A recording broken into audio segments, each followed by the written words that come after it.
तो बताओ कैसी हो तुम? शुक्र है मैं पहुंच तो गई। ये मेरी उड़ीसा की पहली ट्रिप है। चलो बताओ क्या है इसकी खास बात? हाँ, कुछ बातें समझाई नहीं जा सकती। चलो मैं दिखाती हूँ। चलो।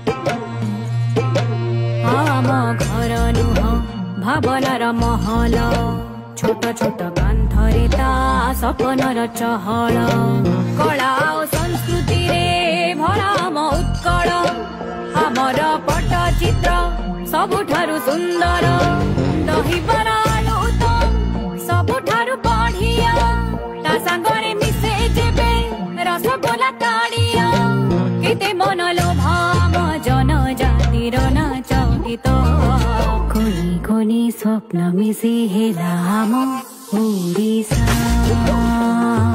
केते सारा रंग मिसे हेला आम उड़ीसा